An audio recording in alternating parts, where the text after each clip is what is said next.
Ẹ kú déédé àsìkò yìí níbi gbogbo tí ẹ ti ń gbọ́ mi. Èyí ni Bíbélì kíkà ní èdè Yorùbá.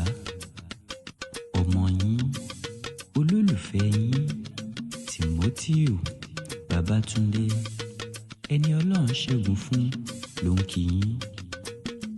Bíbélì kíkà tòní la ó rí nínú ìwé Deuteronomy orí kìíní ẹsẹ̀ kìíní títí dé ìkẹjọ.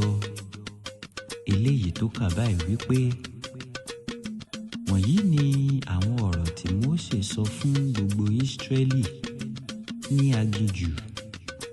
aginjù ìlà oòrùn Jọ́dánì, ní Àrábà, ní òdìkejì Ṣúfì, ní àárín Pàránì àti Tófélì, Lábánì, Aṣerótù àti Dísáhábù.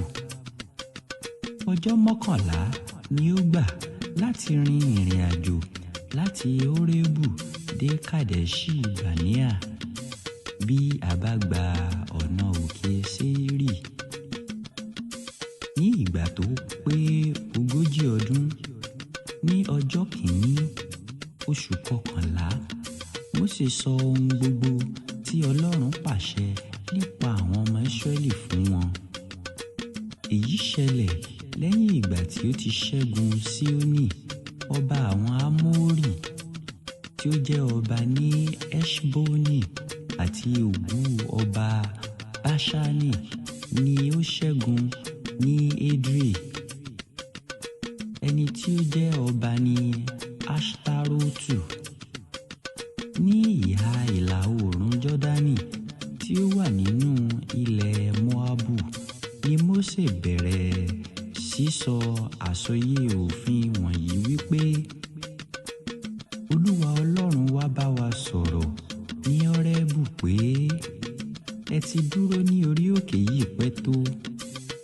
Ẹ yí padà kí ẹ sì tẹ̀síwájú ní ìrìn àjò yín lọ sí ilẹ̀ òkè àwọn ará Ámórì. Ẹ tọ̀ gbogbo àwọn ènìyàn tí ó ń gbé Àrábà lọ ní aginjù, ní àwọn orí òkè àti pẹ̀tẹ́lẹ̀, ní gúúsù àti ní etí òkun, lọ sí ilẹ̀ àwọn ará Kénáánì àti lọ sí Lẹ́bánọ́nì, títí fi dé odò ńlá Éufúrátè. Ẹsẹ̀ kẹjọ. Wò ó, èmi ti fi ilẹ̀ yìí fún yín. Ẹ wọ inú rẹ̀ lọ kí ẹ sì gba ilẹ̀ náà tí Olúwa ti búra wípé òun yóò fún àwọn bàbá yín, fún Ábúráhámù, Ísákì àti Jákọ́bù, àti fún àwọn àrọ́mọdọ́mọ wọn.